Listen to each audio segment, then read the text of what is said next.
महादेव चढ़ गए हनुमान जी के कंधे पर, हनुमान जी के ऊपर, जिस प्रकार महादेव चढ़ते हैं नंदी पर। ये कोई युद्ध नहीं था, कुछ और ही हो रहा था।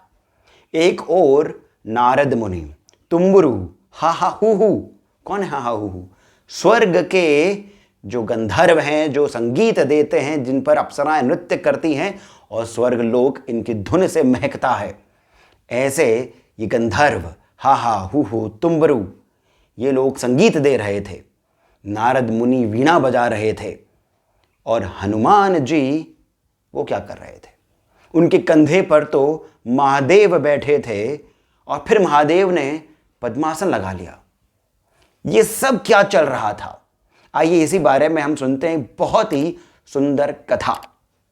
हनुमान जी को हम जानते हैं उनकी रामायण में कथाओं के कारण, हम जानते हैं हनुमान जी को उनके राम भक्ति के कारण, हम जानते हैं हनुमान जी को उनके बल, बुद्धि और विवेक के कारण। परंतु हनुमान जी के जो गुण हैं, उनके जो कौशल हैं, उनके ऊपर पुराण पे पुराण भी लिखे जाएं तब भी वो कम होंगे। और ऐसे ही एक गुण के बारे में इस कथा में मैं आपको बता रहा हूँ। ये कथा पद्म पुराण के पाताल खंड में आती है, जो कि एक विस्तृत कथा का छोटा सा भाग है। परंतु इस कथा में आपको आनंद ही आनंद मिलेगा और साथ ही साथ हनुमान जी का भाग्य क्या है, हनुमान जी अपने आप में क्या हैं, ये भी आपको पता चलेगा। होता यूं है कि एक बार गौतम मुनि अपने आश्रम में स्थापित करते हैं एक अति दिव्य शिवलिंग। वो शिवलिंग इतना ओजस्वी था, उसका तेज इतना अधिक था कि उसकी पूजा करने के लिए पधारते हैं आश्रम में स्वयं दैत्य गुरु शुक्राचार्य, उनके साथ में भक्त प्रहलाद, उनके साथ में राजा बलि और दैत्यराज वृषपर्वा। ये सभी आते हैं अपनी समस्त सेना के साथ में। गौतम मुनि इनका आदर सत्कार करते हैं, इन्हें ठहराने की जगह देते हैं और फिर कुछ समय बाद में दैत्यराज वृषपर्वा शिवलिंग की पूजा करने के लिए बैठ जाते हैं। जैसे ही वृषपर्वा, दैत्यराज वृषपर्वा बैठते हैं शिवलिंग का ध्यान करने के लिए, तभी आश्रम में पधारते हैं गौतम मुनि के सबसे प्रिय शिष्य शंकरात्मा। शंकरात्मा एक अवधूत थे, अर्थात ये शिव में लीन हो चुके थे। इन्हें अच्छा बुरा, आदर अनादर किसी का कुछ भान नहीं था, ये बस अपनी मस्ती में रहते थे।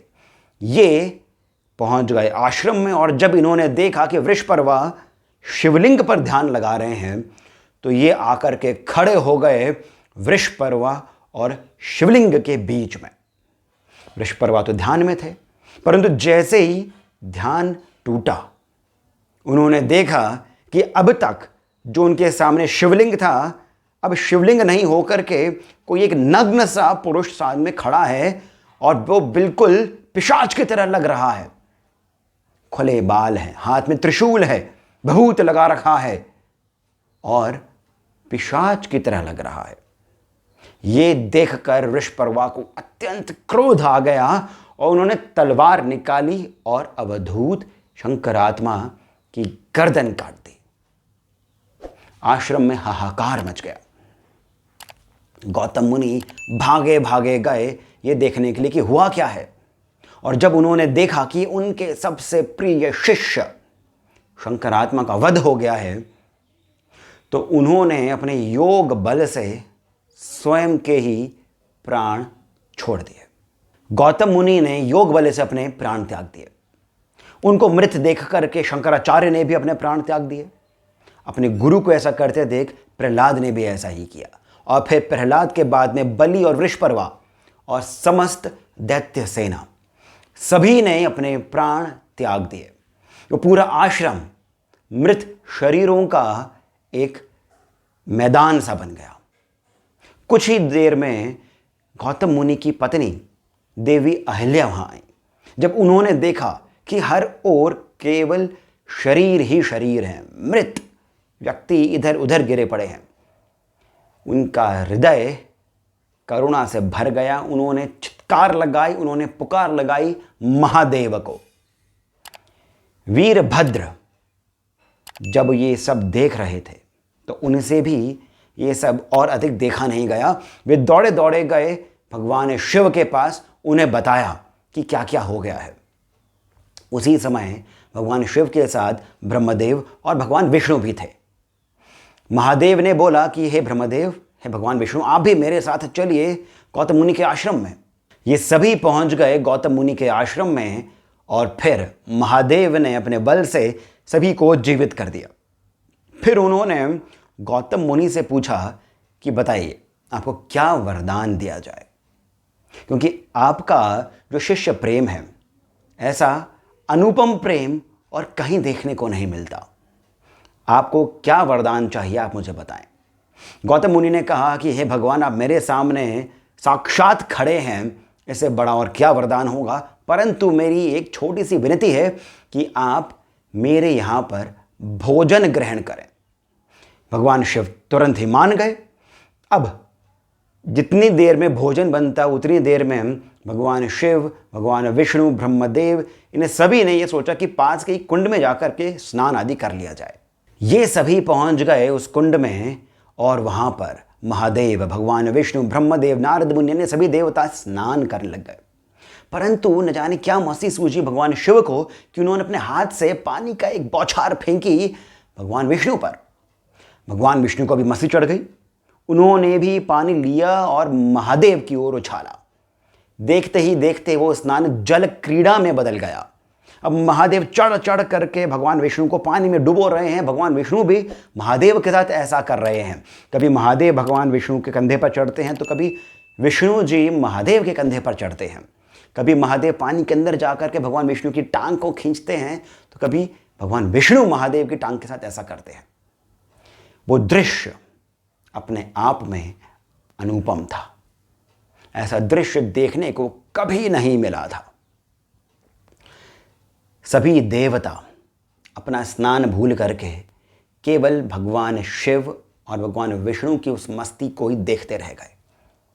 ब्रह्मदेव, नारद मुनि, ये सब भी मंत्र मुग्ध होकर के देख रहे थे कि कैसे जगत के पालनकर्ता और जगत के संहारक आपस में स्नेहपूर्वक क्रीड़ा कर रहे हैं। सभी गंधर्व देवलोक से उस कुंड पर आ गए और नारद मुनि गाना गाने लगे। अपनी वीणा बजाते हुए गाना गाने लगे।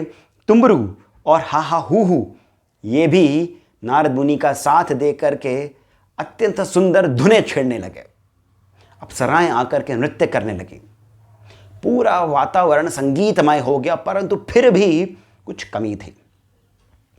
तब वहां पर पधारे रामदूत पवन सुत हनुमान, और जब उन्होंने अपना गायन आरंभ किया तब नारद मुनि शांत, तुम्बरू शांत, हा हा हू शांत, सभी मंत्र मुग्ध होकर के केवल हनुमान जी की वाणी को सुन रहे थे।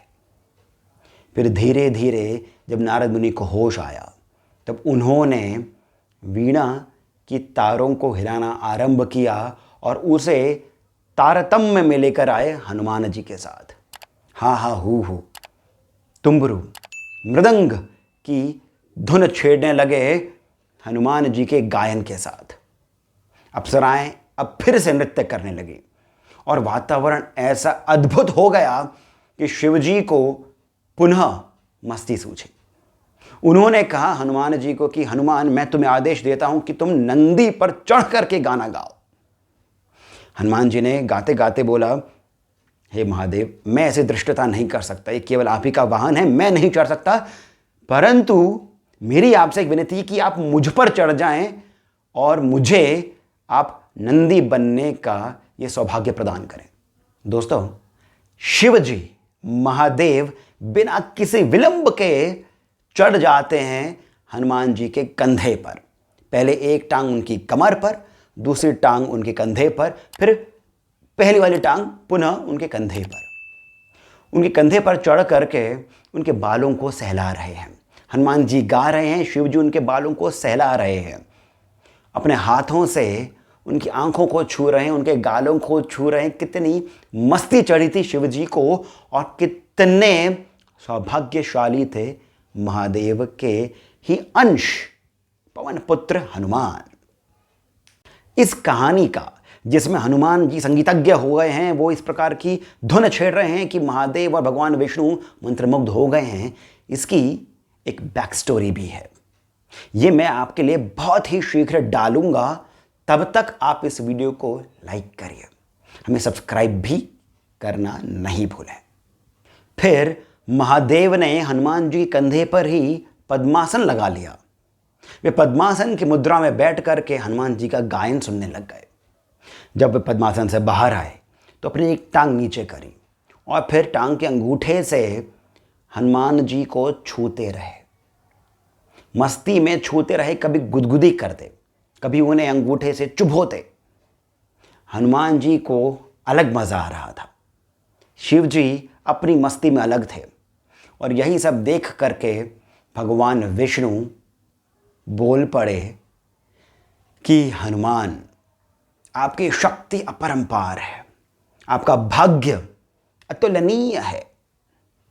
वो पैर, वो चरण जिनको छूने के लिए मैंने स्वयं ने 1000 पुष्पों, सहस्त्र पुष्पों का तप किया, जब एक पुष्प नहीं मिल पाया तो मैं अपनी आंख देने के लिए उद्धृत हो गया था, उन चरणों को तुम पर सहज ही महादेव फिरा रहे हैं।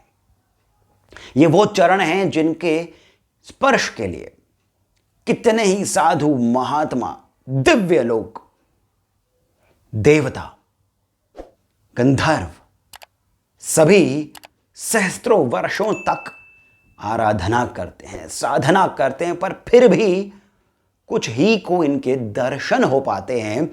वे ही अत्यंत दिव्य पैर स्वयं तुम्हें पूरे शरीर पर छुए जा रहे हैं। हनुमान, तुम धन्य हो, ऐसा भाग्य तो मेरा भी नहीं है।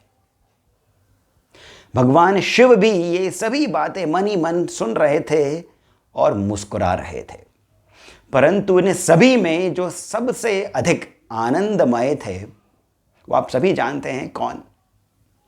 पवन पुत्र केसरी नंदन रामदूत हनुमान। दोस्तों, ये कथा जितनी सुंदर है, आप यदि इसको इमेजिन करेंगे तो आपको मालूम चलेगा कि कितनी पावन, कितनी दिव्य कथा है। वो दृश्य ही क्या होगा। परंतु जितनी सुंदर ये कथा है, उतना ही सरल इसका सार भी है।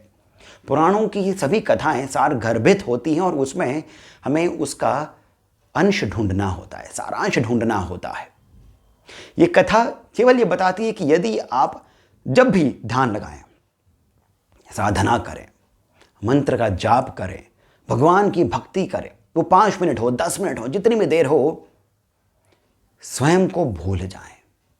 केवल उस मंत्र को, उस शब्द को, उस ध्वनि को, उस आकृति को अपने अंदर, स्वयं के अंदर देखें, उसमें रम जाएं, जिस प्रकार हनुमान जी संगीत में रम गए थे।